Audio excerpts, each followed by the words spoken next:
న్యాయ తీర్పు. The theme of our youth camp is mercy and judgment. యవనస్తుల మకాం యొక్క శీర్షిక ఏమనగా కనికరము దేవుని యొక్క తీర్పు. நமக்கு எப்படிப்பட்ட தண்டனை நியாய தீர்ப்பு கிடைக்க வேண்டுமோ அது கிடைக்காமல் இருப்பது தேவனுடைய இரக்கம்.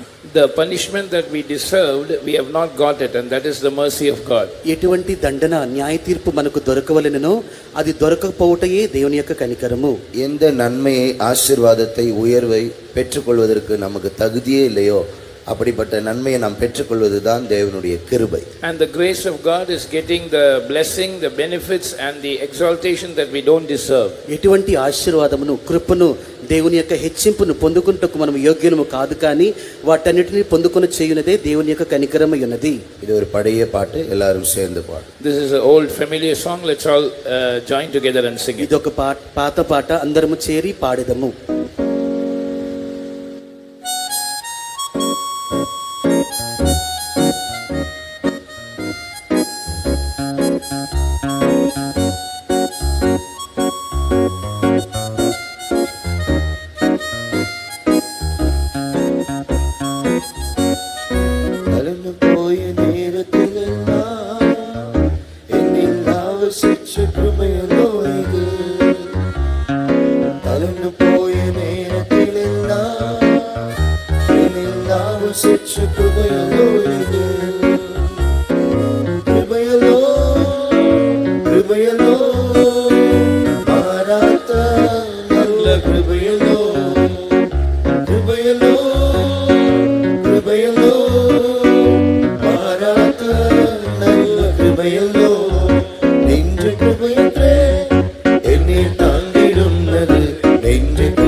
Clap your hands well and sing.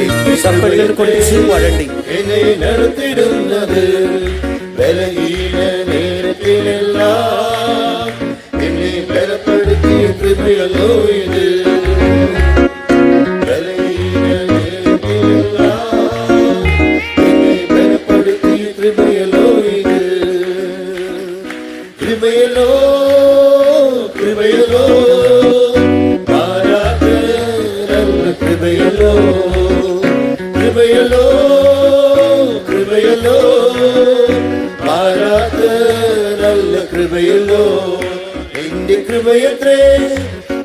தாங்கிடும்னது என்று கிருபையற்றே, என்னை நடத்திடும்னது என்று கிருபையற்றே, என்னை தாங்கிடும்னது என்று கிருபையற்றே, என்னை நடத்திடும்னது. கைவிடப்பட்ட நேரத்தில் எல்லாம் என்னை சேர்த்ததற்ற கிருபையல்லோ இது. கைவிடப்பட்ட நேரத்தில் எல்லாம் என்னை சேர்த்த லட்ச கிருபையலோ இது. கிருபையலோ கிருபையலோ மாறாத நல்ல கிருபையலோ. கிருபையலோ கிருபையலோ மாறாத நல்ல கிருபையலோ. என்று கிருபையற்றே என்னை தாங்கிடும்னது என்று கிருபையற்றே, என்னை நடத்திடும்னது என்று கிருபையற்றே, என்னை தாங்கிடும்னது என்று கிருபையற்றே, என்னை நடத்திடும்னது. கிருபையல்லோ கிருபையல்லோ மாறாத நல்ல கிருபையல்லோ. கிருபையல்லோ கிருபையல்லோ மாறாத நல்ல கிருபையல்லோ. നെഞ്ച് കൃപയത്രേ എന്നെ താങ്ങിടുന്നത് നെഞ്ച് കൃപയത്രേ എന്നെ നടത്തിടുന്നത് നെഞ്ച് കൃപയത്രേ എന്നെ താങ്ങിടുന്നത് നെഞ്ച് കൃപയത്രേ എന്നെ നടത്തിടുന്നത് നെഞ്ച് കൃപയത്രേ എന്നെ താങ്ങിടുന്നത് നെഞ്ച് കൃപയത്രേ എന്നെ നടത്തിടുന്നത് നെഞ്ച് കൃപയത്രേ എന്നെ താങ്ങിടുന്നത് നെഞ്ച് കൃപയത്രേ എന്നെ നടത്തിടുന്നത് നെഞ്ച് കൃപയത്രേ എന്നെ താങ്ങിടുന്നത് നെഞ്ച് കൃപയത്രേ എന്നെ നടത്തിടുന്നത്. ஹல்லேலூயா. Hallelujah. கிருபை பல விதங்களில் பெருகும். Grace will abound in many ways. కృపను అనేక విధములుగా పొందవచ్చును. ஸ்தோத்திரத்தினால் கிருபை பெருகும். By the thanksgiving of many, grace abounds. స్తుతుల ద్వారా కృపను పొందవచ్చును. ஒரே ஒரு ஆள் 100 ஸ்தோத்திரம் பண்ணா கிருபை பெருகாது. If one person offers 100 praises, grace will not abound. ఒకే వ్యక్తి 100 స్తోత్రములు చేసినట్లయితే దేవుని యొక్క కృప దొరకదు. 100 பேர் சேர்ந்து ஒண்ணா ஸ்தோத்திரம் பண்ணால் கிருபை பெருகும். But if many, say 100 people join together and offer praises and thanksgiving, grace will abound. 100 మంది చేరి ఒకేసారిగా స్తోత్రించినప్పుడు దేవుని యొక్క కృప దొరుకును. அநேகருடைய ஸ்தோத்திரத்தினால் கிருபை பெருகும். The grace of God will abound by the thanksgiving of many. అనేకుల యొక్క స్తోత్రముల ద్వారా కృప విస్తరించును. ஒரு நிமிஷம் நம்முடைய அபிஷேகம் பண்ணப்பட்ட முழங்கால்களை முடக்குவோம். For 1 minute, let's bend our anointed knees. అభిషేకించబడినటువంటి మనకు మోకాళ్ళను ఒక్క నిమిషం మనం ఉంచుదుము గాక. இன்னைக்கு காலையில அநேக பிரைசிங்க்கு வந்தீங்க. Today morning, many of you came for the praising. ఈ యొక్క ఉదయకాలం ఎంతో మంది స్తోత్ర ప్రార్థనకు వచ్చి ఉన్నారు. நாம் கேட்டது போல தேவன் நம்மேல் ரொம்ப இரக்கமாக இருக்கிறதுக்காக தான் இந்த யூத் கேம்ப் கொண்டு வந்தார். As we heard now, God has brought us to this youth camp to show that He is very merciful towards us. మనము వినినట్లుగానే దేవుడు మన మీద గొప్ప కనికరమును కలిగి ఉన్నాడు. దానినే ఇది చూపించున్నది. ஆகவே தேவன் ரொம்ப இரக்கமாக வராதவர்களுக்கு இப்போ கிருபை கொடுக்க போகிறார். And by His mercy, the Lord is going to command His grace to those who are absent here. ఇక్కడికి ఎవరైతే రానయ్యున్నారో రాకుండా ఉన్నారో వారికి కూడా దేవుడు ఇప్పుడు మన యొక్క స్తోత్రం మూలముగా కనికరమును చేయబోచున్నాడు. அந்த ஆயக்காரன் பாவியாக என் மேல் கிருபையாயிரும் ஆண்டவரே என்று கெஞ்சினான். And that publican cried, saying, Lord, have mercy on me, a sinner. సుంకరి ఏ విధముగా ప్రార్థన చేయుచున్నాడో, ప్రభువా పాపినైన నన్ను క్షమించుము, కనికరించుము. நம்ம எல்லார் மேலும் கர்த்தர் கிருபையா இருக்கும்படியாக இப்போது நாம் ஸ்தோத்திரம் பண்ண போகிறோம். The Lord should be gracious on all of us, and for that we all are going to get together and praise God. మనందరి మీద దేవుడు కృపను చూపునట్లుగా మనందరము చేరి దేవునిని స్తోత్రించబోచున్నాము. அப்படி நாம் ஸ்தோத்திரம் பண்ணி கொண்டிருக்கும் போது கிருபையை கர்த்தர் ஒரு அபிஷேகமாக பொழிந்தருளுவார். And as we keep praising God, God is going to pour forth His grace as an anointing. అలాగని మనము స్తోత్రము చేయుచున్నప్పుడు ఈ కృపను దేవుడు గొప్ప అభిషేకముగా మార్చబోచున్నాడు. எல்லாரும் ஒரு மனதோட கைகளை உயர்த்தி தேவனை மட்டும் நினைத்து சத்தமாக ஸ்தோத்திரம் பண்ணுவோம். Let's all get together with one accord. Let's lift up our hands. Let only God be in our memory now, and let's all praise God loudly. అందరూ ఏకమనస్సుతో చేరి రెండు చేతులను పైకెత్తి మీ యొక్క ధ్యానమంతయు దేవుని మీదే పెట్టి దేవునికి మీరందరూ స్తోత్రములు చెల్లించుచూ ఉండండి. Praise the Lord. ஸ்தோத்திரம் ஸ்தோத்திரம் ஸ்தோத்திரம் ஸ்தோத்திரம் ஸ்தோத்திரம் ஸ்தோத்திரம் ஸ்தோத்திரம் ஸ்தோத்திரம் ஸ்தோத்திரம். Hallelujah. Praise the Lord. Hallelujah. தேவனை நினைத்து ஸ்தோத்திரம் பண்ணுங்கள். Think about God and praise God. దేవునిని స్మరించుచూ స్తోత్రించండి. மனதிலே தேவனை உயர்த்தி ஸ்தோத்திரம் பண்ணுவோம். Exalt God in your mind and praise God. మనసులో దేవునిని హెచ్చించుచూ స్తోత్రించండి. கிருபை பெருகி கொண்டிருக்கிறது. Grace is abounding. దేవుని యొక్క కృప పెరుగుచూ ఉన్నది. தேவன் உயர்த்தப்பட்டு கொண்டிருக்கிறார். God is being exalted. దేవుడు హెచ్చించబడుచున్నాడు.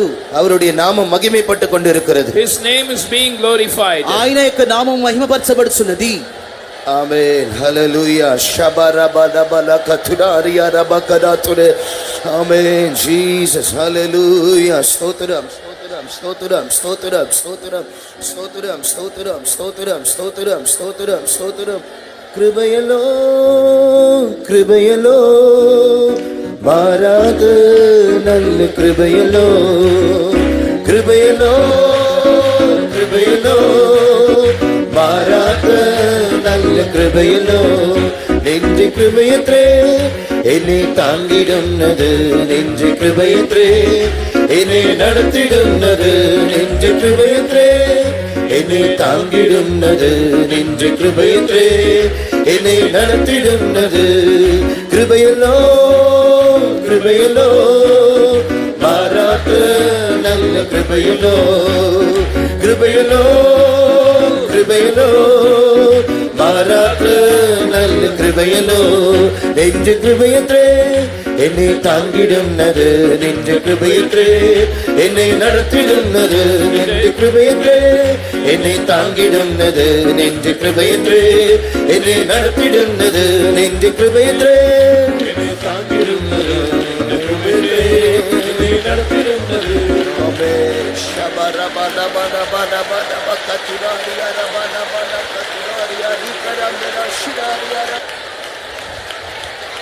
ஆமென். ஹல்லேலூயா.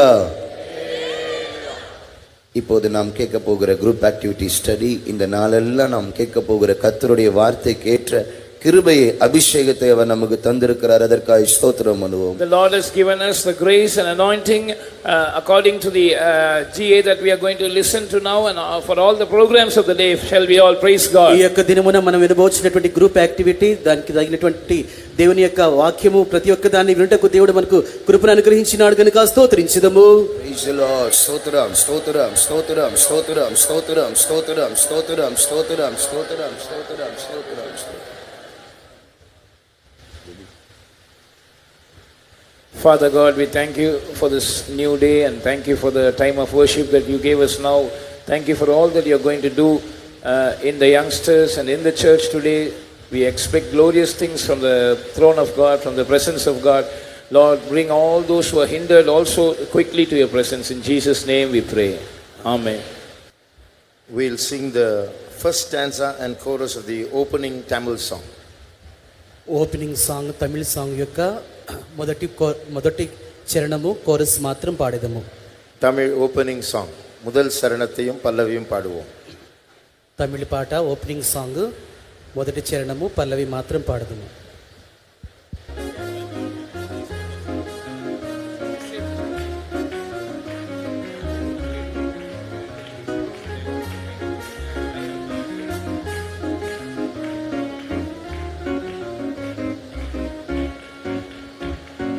ஓடி ஓடி போனேன் என்னை தேடி தேடி வந்தீர், நான் கோடி கோடி துதியால் உம்மை புகழுவே. தேவமைந்தரோடு கூடி நான் ஆசை தீர பாடி உம்மை நான் ஆராதிப்பேனே. தேவமைந்தரோடு கூடி நான் ஆசை தீர பாடி உம்மை நான் ஆராதிப்பேனே. என் சொந்த இஷ்டம் செய்து அடப்பிடித்து வாழ்ந்து மாயையை பின்பற்றியே மாந்தேன். என் சொந்த இஷ்டம் செய்து அடப்பிடித்து வாழ்ந்து மாயையை பின்பற்றியே மாந்தேன். நீ பின் தொடர்ந்து வந்து மெய்யான இன்பம் தந்து என்னை கவர்ந்து கொண்டிரேசுவே.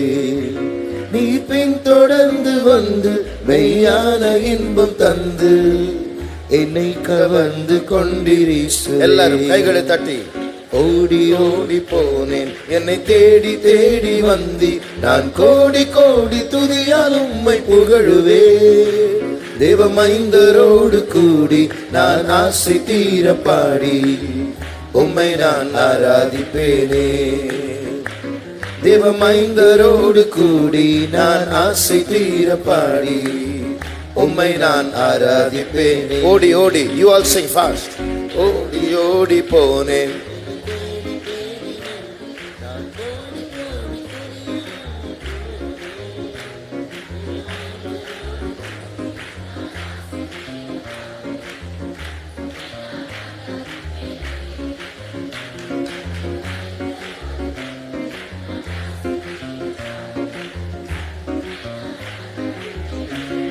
once more.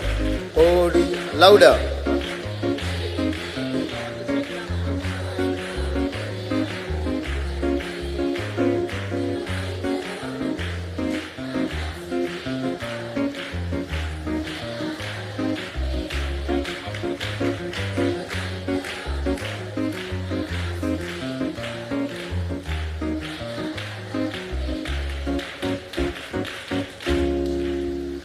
We wanted to give you the gist of GA2 இரண்டாம் குழு நிகழ்ச்சியினுடைய சுருக்கத்தை உங்களுக்கு சொல்ல விரும்புகிறோம்.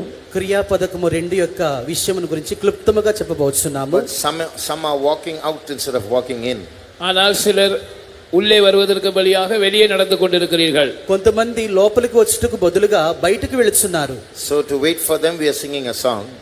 அவர்களுக்காக காத்திருக்கும் விதத்தில் இன்னொரு பாட்டை பாடுகிறோம். వారు వచ్చేంత వరకు ఎదురు చూచుచు మరొక పాటను పాడెదము. So we'll just spend another couple of minutes singing that first stanza and the chorus again. இன்னும் ஒரு 2 நிமிடங்கள் அந்த முதலாவது ஸ்டான்ஸாவையும் கோரஸையும் பாடுவதிலே நாங்கள் செலவு பண்ணுகிறோம். ఇంకొక 2 నిమిషములు మొదటి చరణము పల్లవి పాటకు మేము ఖర్చు చేస్తున్నాము. We are all called children of disobedience. The Bible calls us children of disobedience. வேதம் நம்ம எல்லாரையும் கீழ்ப்படியாமையின் பிள்ளைகள் என்று அழைக்கிறது. దేవుని యొక్క వాక్యము మనందరినీ లోబడని సంతానమని చెప్పుచున్నది. Not disobedience children, but children of disobedience. நாம் கீழ்ப்படியாமை காட்டுகிற பிள்ளைகள் என்று சொல்லவில்லை, கீழ்ப்படியாமையின் பிள்ளைகள் என்று சொல்லுகிறது. లోబడని పిల్లలని చెప్పట్లేదు కానీ లోబడలేనటువంటి పిల్లలని చెప్పుచున్నది. That means my father is Mr. Disobedient and my mother is Mrs. Disobedient. அதாவது என்னுடைய தகப்பன் அவருடைய பேர் திரு கீழ்ப்படியாமை, என்னுடைய தாயின் பேர் திருமதி கீழ்ப்படியாமை. దాని అర్థమేమనగా నా యొక్క తండ్రి పేరు శ్రీ లోబడని వాడు, నా యొక్క తల్లి పేరు శ్రీమతి లోబడనిది. That's what the first stanza says. I did my own will, I ran where I wanted to. அதுதான் இந்த முதலாம் சரணம் சொல்லுகிறது. என் சொந்த இஷ்டம் செய்து நான் எங்கெல்லாம் ஓடி போக வேண்டும் என்று நினைத்தேனோ அங்கெல்லாம் ஓடிக்கொண்டிருந்தேன். నా యొక్క సొంత ఇష్టం చేసి ఎక్కడికెళ్ళా నేను తిరుగులాడుచు వెళ్ళదలుచుకున్నానో అక్కడికెళ్ళ నేను వెళ్ళి ఉంటేనని మొదటి చరణము చెప్పుచున్నది. But thank God, God has made us children of obedience now. We have become the children of Jesus who obeyed his father. ஆனால் கர்த்தருக்கு ஸ்தோத்திரம், இப்பொழுது நாம் கீழ்ப்படிதலின் பிள்ளைகளாய் மாறி இருக்கிறோம். యేసు పితావుకు కీழ்పడిందారే அவருடைய பிள்ளைகளாய் நாம் மாறி இருக்கிறோம். యేసు ఏ విధముగా తండ్రికి లోబడి ఉన్నాడో అదే విధముగా మనము కూడా మన యొక్క యేసుకు లోబడి ఉన్నాము. దేవునికి స్తోత్రము. లోబడి పిల్లలుగా దేవుడు మనల్ని మార్చి ఉన్నాడు. So we'll sing the first stanza and the chorus.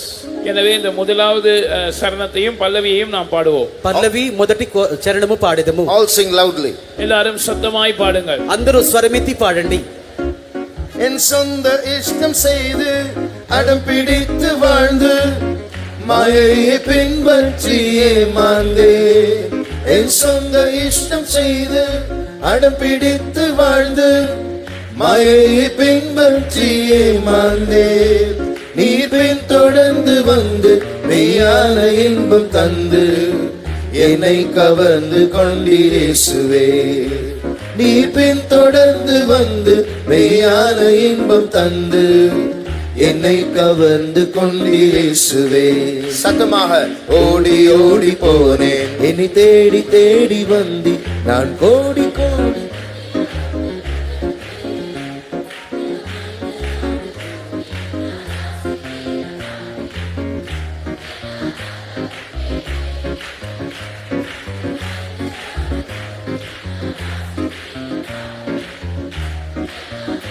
Once more, boys louder, odi odi. Boys சத்தமா பாடுங்க. వాయిస్ శబ్దముగా పాడండి.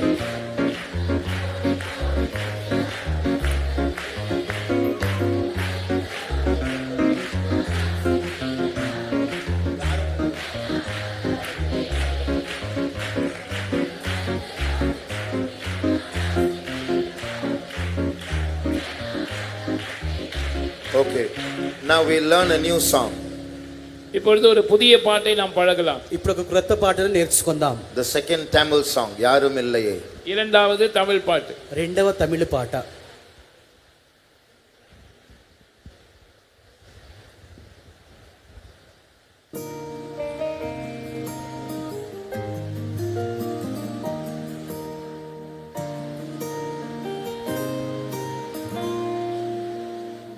யாரும் இல்லையே, நான் தொலைந்து போனேனே, உள்ளம் தவித்து சலித்து நான் சோர்ந்து போனேனே. நான் கூப்பிட்டாலும் கெஞ்சினாலும் கேட்காமலே போகின்றார் இவ்வுலகிலே. யாரும் இல்லையே, வந்தேன் உம்மை தேடி வந்தேன். நான் அலைந்து வாடி மயங்கி வந்தேன்.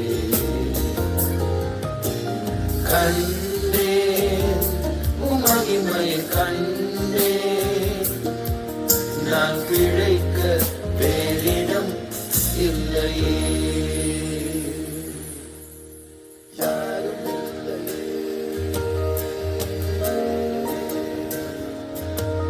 நான் பிழைக்க வேறிடம் இல்லையே யாரும் இல்லையே நீ காத்துக் கொள்வீரே உந்தன் கரத்தால் பலத்தால் நடத்த வேண்டுமே என் காலமெல்லாம் பாரமெல்லாம் தாங்குவீரன் இயேசுவே உம்மையெல்லாம் அருளும் யாரும் இல்லையே வந்தேன் உம்மை தேடி வந்தேன் நான் அலைந்து வாடி மயங்கி வந்தேன் கண்டேன் உம் மகிமை கண்டேன் நான் பிழைக்க வேறிடம் இல்லையே வந்தேன் உம்மை தேடி வந்தேன் நான் அலைந்து வாடி மயங்கி வந்தேன் கண்டேன் உம் மகிமை கண்டேன் நான் பிழைக்க வேறிடம் இல்லையே வந்தேன் உம்மை தேடி வந்தேன். Now we listen to it once again. Sing along. இப்பொழுது இன்னொரு முறை இந்த பாடல் ஒலிபரப்ப கேட்போம். நாம் கூட சேர்ந்து பாட முயற்சி செய்வோம். మరొకసారి వినిదము తరువాత చేరి పాడుదము. Many times young people go through paths of loneliness.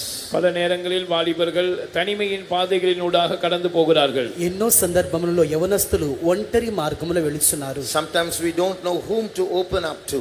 சில நேரங்களில் யாரிடம் நம்முடைய காரியங்களை திறந்து பேசுவது என்று நமக்கு தெரிவதில்லை. ఎవరి యొద్ద మన యొక్క హృదయమును తెరిచి మన యొక్క కార్యములు చెప్పుకోవాలో మనము తెలియని స్థితిలో కొన్ని సందర్భాల్లో ఉంటిమి.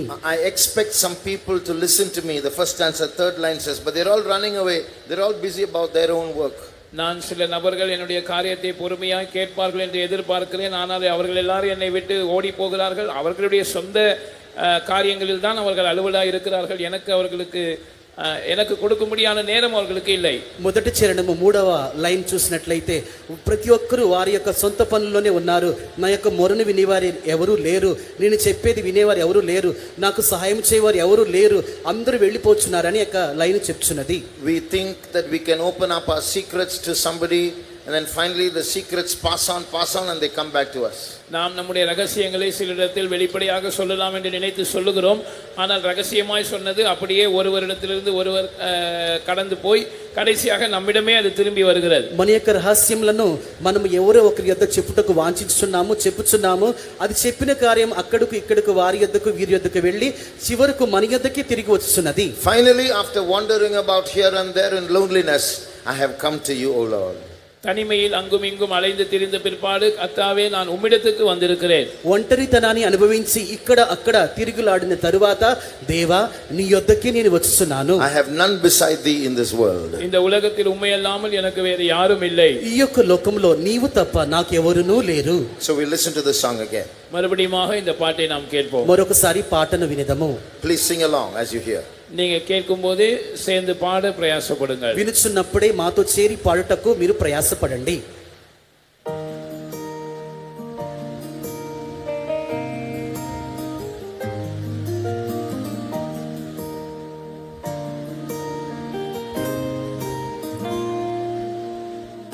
யாரும் இல்லையே நான் தொலைந்து போனேனே உள்ளம் தவித்து சலித்து நான் சோர்ந்து போனேனே நான் கூப்பிட்டாலும் கெஞ்சினாலும் கேட்காமலே போகின்றார் இவ்வுலகிலே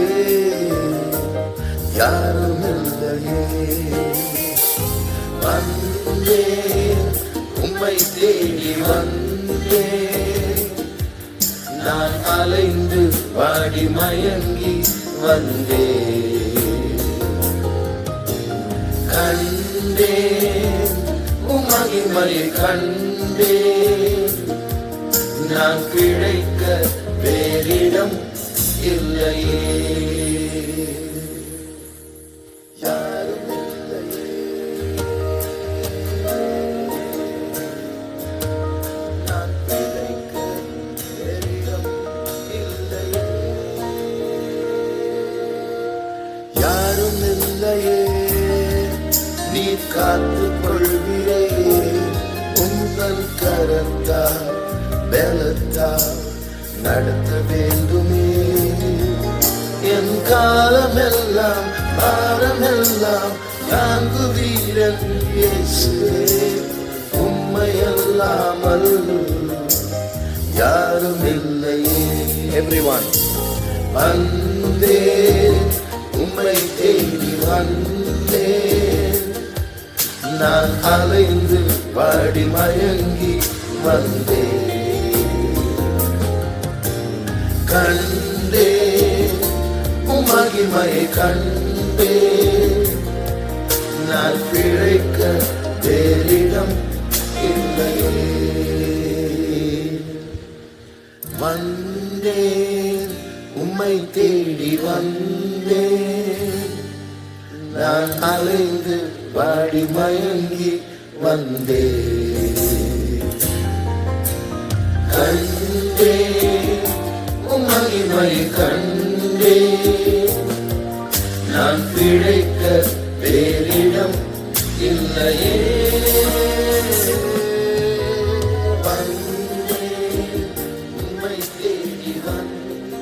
Now we'll sing the whole song once.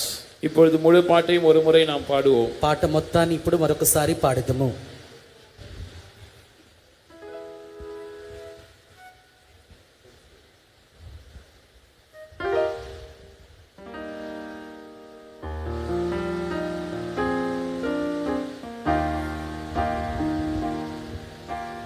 யாரும் இல்லையே நான் தொலைந்து போனேனே உள்ளம் தவித்து சலித்து நான் சோர்ந்து போனேனே நான் கூப்பிட்டாலும் எஞ்சினாலும் கேட்காமலே போகின்றார் இவ்வுலகிலே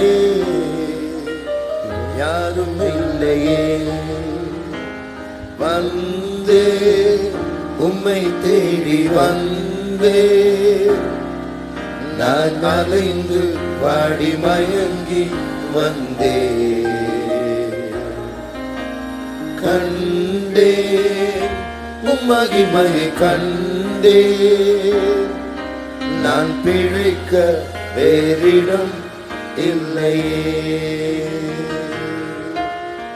யாரும் இல்லையே நீ காத்துக் கொள்வீரே உந்தன் கரத்தால் பலத்தால் நடத்த வேண்டுமே என் காலமெல்லாம் பாரமெல்லாம் தாங்குவீரன் இயேசுவே உம்மையல்லாமல் யாரும் இல்லையே வந்தே உம்மை தேடி வந்தே நான் அலைந்து வாடி மயங்கி வந்தே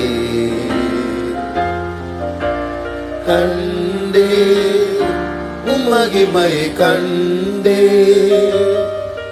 நான் பிழைக்க வேறிடம் இல்லையே எல்லாரும் சேர்ந்து வந்தேன் வந்தே உம்மை தேடி வந்தே நான் அலைந்து வாடி மயங்கி வந்தே கண்டே மகிமை கண்டே நான் பிழைக்க வேறிடம் இல்லையே once more one day close your eyes கண்களை மூடி பாடுங்கள். కళ్ళు మూసుకొని మరోసారి పాడండి. தேடி வந்தே நான் அலைந்து வாடி மயங்கி வந்தே கண்டே மகிமையை கண்டேன். நான் பிழைக்க வேறிடம் இல்லையே. Now we'll take you through the gist of GA2. இப்பொழுது இரண்டாம் குழு நிகழ்ச்சியை சுருக்கமாக உங்களுக்கு சொல்லுகிறோம். క్రియాపదకము 2 యొక్క విషయములను క్లుప్తముగా చూసెదము.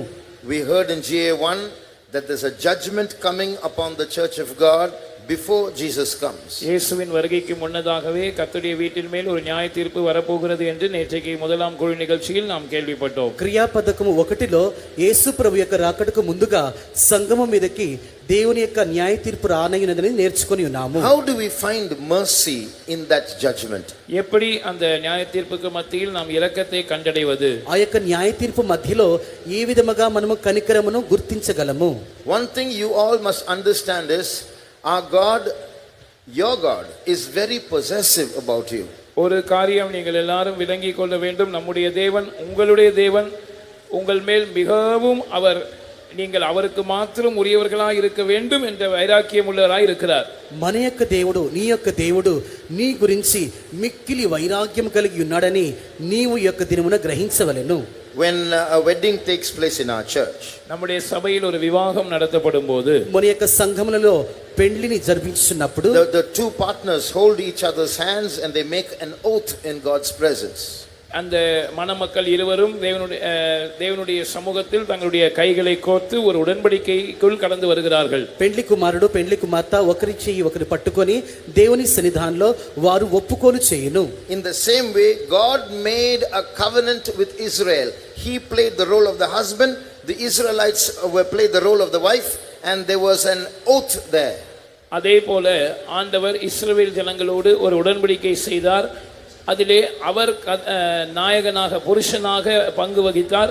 ఇశ్రాయేలు జనங்கள் அவருடைய மனைவியின் స్థానத்தில் இருந்தார்கள். అదే విధముగా దేవుడు ఇశ్రాయేలు జనులతో ఒక ఒప్పుకోలును చేసి ఉన్నాడు. ఇశ్రాయేలు జనులు పెండ్లి కుమార్తెగాను దేవుడు పెండ్లి కుమారుడుగాను అక్కడ నిబంధనను చేసి ఉన్నారు. The covenant that they made are the 10 commandments. அவர்கள் செய்து கொண்ட உடன்படிக்கை தான் 10 கட்டளைகள். వారు చేసిన నిబంధనయే 10 ఆజ్ఞలు. The first 4 commandments is love towards God. The next 6 commandments are love towards the neighbor. முதல் 4 கட்டளைகள் தேவனை நேசிப்பதை பற்றியதா இருக்கிறது. அடுத்த 6 கட்டளைகள் சகோதரரை பிறரை நேசிப்பதை பற்றியதா இருக்கிறது. మొదటి 4 ఆజ్ఞలు దేవునిని ప్రేమించాలని, తరువాత 6 ఆజ్ఞలు ఇతరులను ప్రేమించాలి, పొరుగు వారిని ప్రేమించాలని నేర్పించుచున్నవి. The first commandment is you should have no other gods apart from me. அதிலே முதல் கட்டளை என்னவென்றால் என்னையன்றி உனக்கு வேறே தேவர்கள் உண்டாயிருக்க வேண்டாம். నేను తప్ప నీకు వేరే దేవుడు ఉండకూడదని మొదటి ఆజ్ఞ చెప్పుచున్నది. You know what that is in other words, in our words? நம்முடைய பாஷையில சொல்லப்போனால் அது என்ன என்று உங்களுக்கு தெரியுமா? మన భాషలో లేకుంటే మరొక భాషలో చెప్పాలంటే దీన్ని ఎలా గ్రహించాలి? It's a wedding covenant. It means I am your only life partner. If you go after other gods, the same 10 commandments in Exodus 20 says, I'm a jealous God. If you leave me and go after other gods, I will get jealous. அது விவாகத்தில் செய்யப்படுகிற ஒரு ஒப்பந்தத்தை போல் இருக்கிறது. மறுவார்த்தையில் நான் மட்டும்தான் உனக்கு புருஷன், நீ எனக்கு மட்டும்தான், நீ என்னை விட்டு அந்நிய தேவர்கள் பின்னாடி போனேன்னு சொன்னா எனக்கு எரிச்சல் வரும். అది వివాహ నిబంధనగా చెప్పబడుచున్నది. నీవు నన్ను విడిచిపెట్టి వేరొకరి వెంబట వెళ్ళినట్లయితే నేను రోషముగల దేవుడినని నిర్గమాకాండం 25లో చెప్పినట్లుగా మనము దేవుని విడిచిపెట్టి అన్యుల వెంబట వెళ్ళకూడదు. So that's a good kind of jealousy. There is a good kind of jealousy. The jealousy that a husband has when a wife goes after somebody else. ஒரு கணவனுடைய மனைவி வேறு பிறர் முகம் பார்த்தால் அந்த கணவனுக்கு எரிச்சல் வரணும். அதுதான் நல்ல எரிச்சல். మంచి రోషము అనగా ఏమిటంటే ఒక భార్య తన భర్తను విడిచిపెట్టి వేరే అతనితో వెళుచున్నప్పుడు ఆ యొక్క భర్తకు వచ్చే రోషమే మంచి రోషమై ఉన్నది. So when you come into the area or the role of a wife, he is faithful to you and he will do anything he can to help you come out of judgment. நீங்கள் மனைவி என்கிற அந்த ஸ்தானத்துக்குள் வந்து அவரோடு ஒரு உறவுக்குள் கடந்து வருவீர்கள் என்றால் அவர் உங்களுக்கு உண்மையுள்ள புருஷனாய் இருப்பார். அந்த நியாய தீர்ப்பிலிருந்து உங்களை தப்புவிக்கும்படியாக அவர் என்னவெல்லாம் செய்யணுமோ அதெல்லாம் செய்வார். భార్య యొక్క స్థానమునకు నీవు వచ్చి ఆయనతో కూడా సంబంధమును లేకుంటే బాంధవ్యము కలిగి ఉన్నప్పుడు నిన్ను న్యాయ తీర్పు నుండి తప్పించుటకు కావలసినటువంటి సమస్త కార్యములను ఆయన నీకు చక్కగా చేయను, న్యాయ తీర్పు నుండి తప్పించును.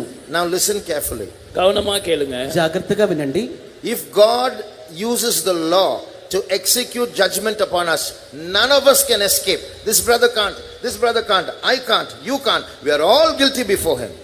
தேவன் பிரமாணத்தை பயன்படுத்தி நம்மேல் நியாய தீர்ப்பை செலுத்தினால் நானோ இங்க இருக்கிற சகோதரர்களோ நீங்கள் யாருமோ அதற்கு தப்ப முடியாது. நாம் எல்லாரும் தேவனுடைய நியாய பிரமாணத்துக்கு முன்பாக குற்றவாளிகளாகவே இருக்கிறோம்.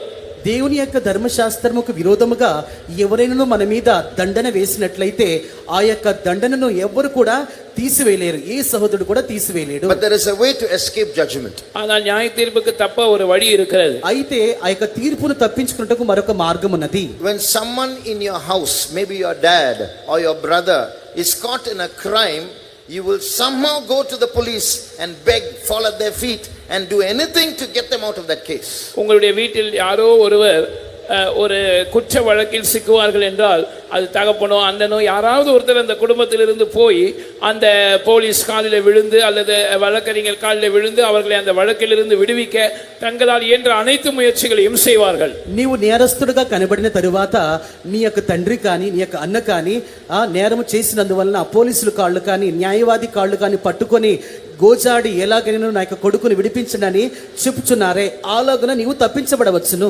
But when an unknown man in the next street commits the same crime, you won't go to the judge to fall at his feet. You will say he deserves it, he's done wrong. ஆனால் அதே நேரத்தில் பக்கத்து தெருவில் இருக்கிற ஒருவர் அதே குற்றத்தை செய்யும் பட்சத்தில் நம்முடைய வீட்டிலிருந்து யாராவது ஒருவர் போய் அவர்களுக்காக காலில் விட மாட்டோம், அவர்களை விடுவிக்கும்படி கோர மாட்டோம்.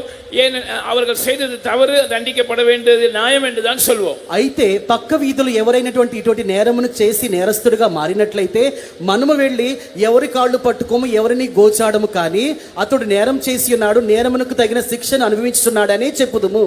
Now listen carefully to this principle of love. இப்பொழுது இந்த அன்பின் கொள்கையை கவனமாய் கேளுங்கள். ప్రేమ నియమం గురించి జాగ్రత్తగా వినండి. Inside the relationship, mercy is revealed. Outside the relationship, the law is enforced. உறவுக்குள் அன்பு வெளிப்படுத்தப்படுகிறது, உறவுக்கு வெளியே நியாயப்பிரமாணம் அமுல்படுத்தப்படுகிறது. బాంధవ్యమునకు లోపల దేవుని యొక్క కనికరము కనబడుచున్నది, బాంధవ్యమునకు బయట దేవుని యొక్క న్యాయ తీర్పు కనబడుచున్నది. When you enter into a relationship with Jesus, he will do all he can to bring you out of judgment, to show you mercy. But if you are just going to follow Jesus in tradition, just for your exams, just for your job, just for your material blessings, then when judgment comes, there's no relationship. So you will get what you deserve. இயேசுவோடு ஒரு அன்பின் உறவுக்குள் நீங்கள் கடந்து வருவீர்கள் என்றால் அவர் உங்களை நியாய தீர்ப்பிலிருந்து தப்புவித்து இரக்கம் காண்பிக்கும்படியாக தன்னால் இயன்ற அனைத்தையும் செய்வார். ஆனால் நீங்கள் வெறும் பாரம்பரியமாக அல்லது உங்கள் தேவைகளுக்காக, உங்களுடைய பரீட்சைக்காக, உங்களுடைய வேலைக்காக அல்லது பொருள் சம்பந்தமான தேவைகளுக்காக மாத்திரம் இயேசுவை பின்பற்றுகிற ஒரு நபராக இருப்பீர்கள் என்றால் நியாய தீர்ப்பு வரும்போது அந்த உறவுக்குள் நீங்கள் இல்லாதபடியினால் அவரால் ஒன்றும் செய்ய இயலாது. యేసుతో కూడా ప్రేమ బాంధవ్యమును కలిగి ఉన్నప్పుడు నీవు చేసిన తప్పుకు ఆయన నిన్ను విడిపించును, న్యాయ తీర్పుకు తగిన విధంగా నీవు కనబడి ఉన్నావు. ఏదైనా ఎన్నైనా చేసి నిన్ను విడిపించగలడో వాటన్నిటిని చేసి విడిపించును. అయితే నువ్వు బాధ్యత కొరకు లేదంటే అదే విధముగా నీ యొక్క అవసరముల కొరకు ఎగ్జామ్లో పాస్ అవ్వాలని చెప్పేసి దేవుని యొక్క కాళ్ళ మీద పడుచున్నావు చూడు, అప్పుడు కనికరము కాదు కానీ న్యాయ తీర్పు నీ మీదకి వస్తున్నది. We have only 15 minutes left. இப்பொழுது 15 நிமிடங்கள் தான் நமக்கு மீதி இருக்கிறது. 15 నిమిషాలు మాత్రమే మన మధ్యలో ఉన్నవి. Now we are going to get reconciled with Jesus and enter back into that relationship with him. இப்பொழுது நாம் இயேசுவோடு ஒப்புரவாகி மறுபடியுமாக அவரோடு இருக்கிற உறவுக்குள் நாம் கடந்து வர போகிறோம். ఇప్పుడు మనం యేసుతో సమాధానపడి మరొకసారి యేసులో ఉన్నటువంటి బాంధవ్యమునకు వచ్చేదము. Israel responded to Jesus' proposal, wedding proposal. They said, away with this man, crucify him. இஸ்ரவேல் ஜனங்கள் இயேசுவின் அன்பினுடைய அந்த ப்ரப்போசலுக்கு அவர்கள் காண்பித்த பிரதிக்குரிய என்ன தெரியுமா? எங்களுக்கு இந்த மனிதன் வேண்டாம், இவனை அகற்றும். ఇశ్రాయేలీలు యేసు ప్రభు యొక్క ప్రేమ నియమం యొక్క ఆహ్వానమును ఏ విధముగా స్వీకరించారో తెలుసా? ఆయన మాకు వద్దు, ఆయనను సిలువ వేయండి. The court of heaven, before judgment is executed, is giving you a chance, is offering Jesus to you, that Jesus is now in front of us. பரலோகத்தின் நீதிமன்றம் நியாய தீர்ப்புக்கு முன்பாக உங்களுக்கு ஒரு சலுகையை தாமாக முன்வந்து கொடுக்கிறது. அந்த சலுகையாக அது இயேசுவையே கொடுக்கிறது. அந்த இயேசு இப்பொழுது நமக்கு முன்பாக நின்று கொண்டிருக்கிறார். పరలోకపు న్యాయస్థానమందు పరలోకపు న్యాయవాది యేసును సమర్పించి ఉన్నాడు, మనకు ముందుగా పెట్టి ఉన్నాడు. ఆ యొక్క యేసు ఇప్పుడు మన ముందుకు వెళ్ళొచ్చు, మన యొక్క విషయంలో క్రియ చేయువాడై ఉన్నాడు. Listen carefully. If you don't enter into this relationship quickly, you will very soon, your family will get a summons, a notice from heaven, at the court of heaven. நீங்கள் இதை கவனமாய் கேளுங்கள். இப்பொழுது நீங்கள் சீக்கிரமாக துரிதமாக இயேசுவோடு அந்த உறவுக்குள் கடந்து வராவிட்டால் நீங்கள் அல்லது உங்கள் குடும்பமாக ஒட்டுமொத்தமாக பரலோக நீதிமன்றத்திலிருந்து அவருக்கு முன்பாக ஆஜராகும்படி ஒரு சம்மன் உங்களுக்கு பிறப்பிக்கப்படும். జాగ్రత్తగా వినండి. ఇప్పుడైతే మీరు యేసు ప్రభు యొక్క ప్రేమ నియమము లోనికి రాకుండా, ఆయనతో ఉన్నటువంటి సంబంధం లోనికి రాకుండా ఉన్నట్లయితే దేవుని నీ యొక్క ఇంటిలో కానీ, నీ యొక్క కుటుంబంలో, నీ యొక్క జీవితంలో కానీ మీరందరూ కలిసి దేవుని యొక్క పరలోకపు న్యాయస్థానమందు హాజరు కావాల్సినటువంటి పరిస్థితి వచ్చును. How will we know that we have got a lawyer's notice, a summons from the court of heaven? பரலோகத்திலிருந்து நமக்கு ஒரு வக்கீல் நோட்டீஸ் அல்லது சம்மன் அனுப்பப்பட்டிருக்கிறது என்று எப்படி தெரியும்? పరలోకములో మన నిమిత్తము ఒక వకీల్ని ఏర్పాటు చేసి ఉన్నాడని దాన్ని ఎలాగో గుర్తించగలము? Something bad will happen in the church. Something bad will happen to you, to your family, to us. சில தீமையான சம்பவங்கள் சபையில் நடக்கும், அல்லது தனிப்பட்ட முறையில் உங்களுக்கு நடக்கும், அல்லது உங்கள் குடும்பத்தில் நடக்கும், அல்லது பொதுவாக நமக்கு நடக்கும்.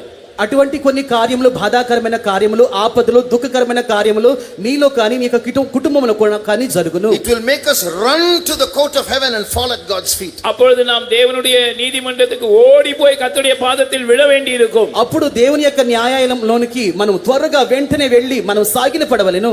Before that happens, அது நடக்கிறதுக்கு முன்னதாக, అది జరుగుటకు ముందుగా, it will be good if we can fall at his feet now itself. இப்பொழுதே நாம் அவருடைய பாதத்தில் வீழ்வோமானால் அது நமக்கு நன்மையா இருக்கும். ఇప్పుడే మనము ఆయన యొక్క పాదముల యొద్ద పడిదము, అది మనకు మంచిగా ఉండును. Let us close our eyes. நம்முடைய கண்களை நாம் மூடுவோம். మన కళ్ళను మూసుకొనిదము. On behalf of the whole church, முழு சபையின் சார்பாக, ఆ సంఘమంతటి ముందుగా, on behalf of all the youths who have not turned up to this camp, இந்த முகாமுக்கு வராத வாலிபர்கள் எல்லார் சார்பாக, ఈ యొక్క యవన మకాముకు రానటువంటి యవనస్తులందరిని కూడా చేర్చుచు, on behalf of your church members, உங்களுடைய சபையின் அங்கத்தினர்கள் சார்பாக, నీ యొక్క సంఘపు అవయవాలను కూడా చేర్చి, on behalf of your family members, உங்களுடைய குடும்பத்தின் அங்கத்தினர்கள் சார்பாக, నీ యొక్క కుటుంబ సభ్యులను కూడా చేర్చి, on behalf of yourself, உங்கள் சார்பாக నిన్ను కూడా చేర్చుకొని, now we are going to get reconciled with Jesus. நாம் இயேசுவோடு ஒப்புரவாக போகிறோம். ఇప్పుడు మనం యేసుతో సమాధాన పడబోచున్నాము. Close your eyes and see Jesus standing in front of you. கண்களை மூடி இயேசு உங்களுக்கு முன்பாக நிற்பதை நீங்கள் பாருங்கள். కళ్ళను మూయండి. యేసు ప్రభుని యొక్క ముందుగా నిలబడి ఉన్నాడు, దీనిని మీరు గ్రహించండి. If possible, stand on your knees and get reconciled with him. முடிந்தால் முழங்காலில் இருந்து அவரோடு கூட ஒப்புரவாகுங்கள். సాధ్యమైనట్లయితే మోకరించి ఆయనతో కూడా సమాధాన పడండి. I'll give you a couple of minutes, get reconciled with him. நான் உங்களுக்கு 2 நிமிடம் தருகிறேன், நீங்கள் அவரோடு ஒப்புரவாகிக் கொள்ளுங்கள். ఆయనతో సమాధాన పడుటకు నేను మీకు 2 నిమిషముల సమయం ఇస్తున్నాను. You have left Jesus and you have gone after other idols.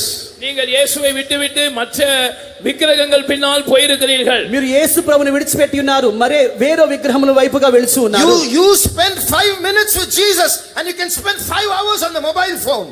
உங்களால் இயேசுவோடு 5 நிமிடங்கள் செலவிட முடியவில்லை, ஆனால் 5 மணி நேரங்கள் உங்களால் மொபைல் போனில் செலவிட முடிகிறது. యేసు ప్రభునకు 5 నిమిషములు ప్రార్థనకు నీవు ఇవ్వలేదు, కానీ 5 గంటలు మొబైల్ చూచుటకు నీవు ఖర్చు పెడుతున్నావు. You are so tired after you come back from college, after you come back from your work, you have no time to pray. You just mumble something for 2 minutes and fall asleep. But when you take your mobile in your hands, you can sit all night and watch it. Who is your God? Obviously, your mobile is your idol.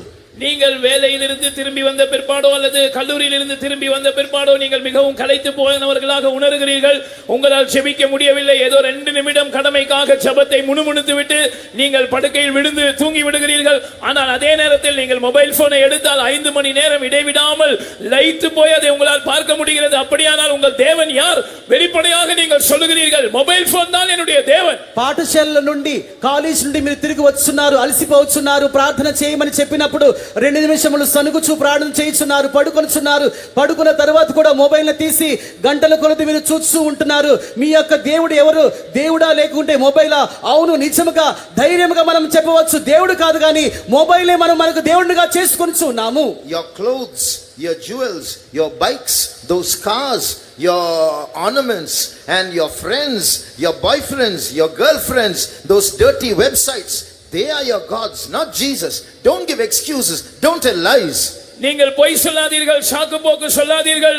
உங்களுடைய ஆடைகள், உங்களுடைய ஆபரணங்கள், நீங்கள் அணிகிறதான நவநாகரிகமான உடைகள், உங்களுடைய பாய் friend, girl friend, உங்களுடைய பொழுதுபோக்கு அம்சங்கள், உங்களுடைய பைக், உங்களுடைய கார், உங்களுடைய பாய் ஃப்ரெண்ட், கேர்ள் ஃப்ரெண்ட் என்று அந்த அசுத்தமான இணையதளங்கள், இவைகளுக்கு பின்னால் உங்கள் இருதயம் போகிறதே, அவைகள் தான் உங்களுடைய தேவர்களாக இருக்கின்றன. అబద్ధము చెప్పవద్దు. చెడ్డైనటువంటి websites, boyfriend, girlfriend, నీ యొక్క ఆభరణములు, నీ యొక్క వస్త్రము, నవనాగరికతలో కనబడుచున్నటువంటి ప్రతి విధమైనటువంటి కార్యము, వీటన్నిటినే నీవు నీ యొక్క దేవతగా చేసుకొని ఉన్నావు, విగ్రహముగా చేసుకొని ఉన్నావు. దేవునిని నీవు దేవునిగా చూచుటలేదు. An offer from the court of heaven.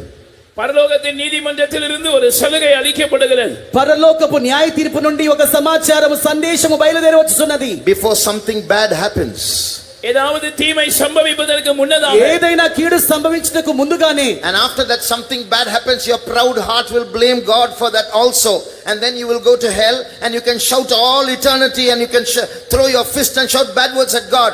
No one's going to listen to you. Now is the time for you to repent. ஒருவேளை அப்படி ஏதாவது தீமை சம்பவித்தால் நீங்கள் அதற்கும் உங்களுடைய பெருமையான இருதயம் தேவனை தான் குறை சொல்லிக் கொண்டிருக்கும்.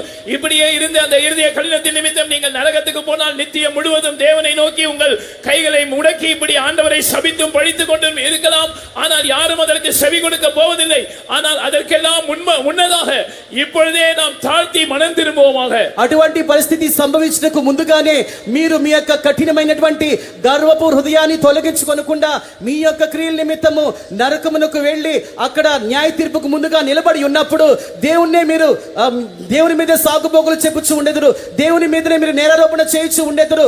అలాగున జరుగుటకు ముందుగానే మీ యొక్క గాజులు, మీ యొక్క పోగులు, మీ యొక్క ఆవరణములు, వస్త్రములు అన్నిటినీ తీసివేసి ఈ యొక్క సమయమందు దేవుని ఎదుట సాగిలపడి దేవుని మనము క్షమాపణ అడుగుదుము గాక. Come back from your idolatry. Your true husband is standing in front of you. Talk to him. உங்களுடைய விக்கிரக ஆராதனையிலிருந்து திரும்பி வாருங்கள். உங்களுடைய உண்மையான புருஷன் உங்களுக்கு முன்பாக நின்று கொண்டிருக்கிறார். நீங்கள் அவரோடு பேசுங்கள். విగ్రహారాధన నుండి మీరు బయటకు రండి. నీ యొక్క నిజమైన భర్త నీతో మాట్లాడుచున్నాడు. ఆయనతో కూడా మీరు మాట్లాడుచూ ఉండండి. Your other idols won't allow you to talk to him. It will distract you. It won't allow you to open your heart or your mouth. But now resist those demons and open your mouth and talk to your real husband. உங்களுடைய அந்த அந்நிய விக்கிரகங்கள் உங்களுடைய வாயை திறக்க விடாது. அது உங்கள் கவனத்தை சிதறடிக்கும். அது உங்களுடைய புருஷனோடு பேச விடாது. ஆனால் நீங்கள் உங்கள் வாயை திறந்து, இருதயத்தை திறந்து இப்பொழுது அந்த தேவர்களை தவிர்த்து உங்களுடைய உண்மையான புருஷனோடு நீங்கள் பேசுங்கள். అన్య దేవతలు, విగ్రహములు, ఆ యొక్క కార్యములన్నీ మీ యొక్క నోరును తెరుచుటకు ఒప్పుకొని మిమ్మల్ని విడిచిపెట్టవు. మీ యొక్క భర్తతో మాట్లాడటకు మిమ్మల్ని విడిచిపెట్టవు. కానీ మీరు మీ యొక్క నోరులను తెరవండి, మొరపెట్టండి, స్వరం ఎత్తండి. దేవునితో మాట్లాడటకు, నీ యొక్క భర్తతో మాట్లాడటకు నిన్ను తయారు సిద్ధం చేసుకును. Open your mouth and start praying. వాయి తెరిచి జెబిక ఆరంభించండి. నోరు తెరిచి ప్రార్థన చేయటం ప్రారంభించండి. Your judge is a merciful judge. நம்முடைய நியாயாதிபதி அவர் இரக்கமுள்ள நியாயாதிபதியா இருக்கிறார். మన యొక్క న్యాయాధిపతి కనికరము గల న్యాయాధిపతి అయి ఉన్నాడు. Not all are going to pray. எல்லாரும் ஜெபிக்க போவது இல்லை. అందరూ ప్రార్థన చేయటలేదు. Some proud stony hearts are not going to pray. சில கடினமான பெருமை பிடித்த இருதயங்கள் ஜெபிக்க போவது இல்லை. కొన్ని కఠినమైన హృదయాలు, అహంకారము, గర్వము పట్టిన హృదయములు ప్రార్థనను చేయలేకపోతున్నారు. They like those idols. அவர்களுக்கு அந்த விக்கிரகங்கள் தான் பிடிக்கிறது. వారికి ఆ యొక్క విగ్రహములు మాత్రమే ఇష్టము. Young boy, young girl, what are you going to do? வாலிப சகோதரனே, சகோதரியே, நீ என்ன செய்ய போகிறாய்? యవన సహోదరుడా, సహోదరి, నీవేం చేయబోతున్నావు? This may be your last chance. இதுவே உன்னுடைய கடைசி தருணமா இருக்க கூடும். ఒకవేళ ఇదే నీ యొక్క చివరి తరుణం అయి ఉండవచ్చు. Cry out to God. தேவனை நோக்கி கதறுங்கள். దేవునిని చూచి మొరపెట్టండి. Say sorry for hurting your husband. உங்களுடைய புருஷனை மனம் நோகடித்ததற்காக மன்னிப்பு கேளுங்கள். నీ యొక్క భర్తకు ద్రోహము చేసినందుకు ప్రభువా నన్ను క్షమించండి అని అడగండి. 2 minutes, lift up your voice and pray. 2 నిమిషాలు உங்களுடைய சத்தத்தை உயர்த்தி ஜெபியுங்கள். 2 నిమిషములు స్వరమెత్తి ప్రార్థించండి. You know, your Jesus, your husband, your lover, the one who gave his life for you, is still crying because of you. உங்களுக்கு ஒன்று தெரியுமா? உங்களுடைய இயேசு, உங்களுடைய புருஷன், உங்களுடைய நேசர், உங்களுக்காய் ஜீவனை கொடுத்தவர், அவர் இன்னும் உங்களுக்காக அழுது கொண்டுதான் இருக்கிறார். నీకు ఒక విషయం తెలుసా? నిన్ను ప్రేమించినట్టు యేసు, నీ కొరకు సిలువ వేడి తన ప్రాణాన్ని అప్పగించిన యేసు నిన్ను ప్రేమిస్తున్నాడు. ఇంకను నీ కొరకు ఏడ్చుచునే కన్నీళ్లు విడుచుతున్నాడు. every time you go into something wrong into your mobile phone, you speak to someone that grieves God, you're hurting him, but you don't care because your heart is hard. ஒவ்வொரு முறையும் நீங்கள் உங்களுடைய செல்போனில் போய் தவறான காரியங்களை பார்க்கும்போது, அவருக்கு பிரியமில்லாத தொடர்புகளை வைத்துக்கொண்டு அப்படிப்பட்டவர்களோடு பேசும்போது அவருக்கு அது வலிக்கிறது. ஆனால் அது உங்களை பொறுத்தவரையில் ஒரு விஷயமே இல்லை. ஏனென்றால் உங்களுக்கு உங்களுடைய சந்தோஷம் தான் வேண்டும். தேவன் காயப்பட்டால் என்ன? ఒక్కొక్క సమయం అందు నువ్వు మొబైల్ చూస్తున్నావు, తప్పైన కీడైన కార్యములు చూస్తున్నావు, అనవసరపు సంబంధములు పెట్టుకొని తప్పైన వారితో మాట్లాడుచున్న ప్రతి ఒక్కసారి కూడా దేవుని యొక్క హృదయం ఎంతగానో నొప్పిగా ఉండుచున్నది. అయితే ఆయన హృదయం నొప్పిగా ఉన్నట్లయితే నాకేంటి, వేదన వచ్చినట్లయితే నాకేంటి, నాకు ఏది సంతోషమో అదే చేతును ఆ యొక్క మొబైల్లో కార్యములను చూస్తూనే ఉందని నువ్వు అనుచు ఉన్నావు. Every time you watch Insta, every time you watch a movie on YouTube, every time you speak something vulgar or watch something porn site, you are taking a nail and crucifying him again and again, shedding his blood again and again. But who cares? I want fun. That's enough. நீங்கள் ஒவ்வொரு முறை இன்ஸ்டாவிலே போய் ஏதாவது பார்க்கும்போது அல்லது யூடியூப்ல ஏதோ ஒரு வீடியோ பார்க்கும்போது அல்லது ஆபாசமான ஏதோ ஒரு காரியத்தை பேசும்போது அல்லது ஆபாசமான காட்சிகளை பார்க்கும்போது நீங்கள் ஒரு ஆணியையும் சுத்தியலையும் எடுத்து இயேசுவை சிலுவையில் மறுபடியும் அறைந்து அவரை ரத்தம் சிந்த வைக்கிறீர்கள். ஆனால் அதனால் யாருக்கு என்ன பிரச்சனை? எனக்கு என்னுடைய சந்தோஷம் வேண்டும், இன்பம் வேண்டும் என்று சொல்லிக் கொண்டிருக்கிறீர்கள். ఒక్కొక్క సమయం అందు ఇన్స్టాగ్రామ్ లో, యూట్యూబ్ లో చెడ్డ కార్యములు చూసినప్పుడు, చెడ్డ వీడియోస్ చూసినప్పుడు, అశ్లీలమైన కార్యములు చూసినప్పుడు, చదివినప్పుడు దేవుడి యొక్క మనసు ఎంతగానో నొప్పించబడుతున్నది. నొప్పించబడితే నాకేంటి, నాకు అది ఒక మనోరంజకరమైన కార్యమైనది, నాకు నా యొక్క సంతోషమే ముఖ్యము, ఆయన దుఃఖపడితే నాకేంటని నువ్వు చెబుతూ ఉన్నావు. But he is still hugging you. ஆனால் அவர் இன்னும் உன்னை கட்டி தழுவி கொண்டுதான் இருக்கிறார். అయితే ఇంకను కూడా ఆయన నిన్ను హత్తుకొనుచూనే ఉన్నాడు. And I believe his love will win. நான் விசுவாசிக்கிறேன் அவருடைய அன்புதான் ஜெயிக்கும். నేను నమ్ముచున్నాను ఆయన యొక్క ప్రేమ మాత్రమే జయించుచున్నది.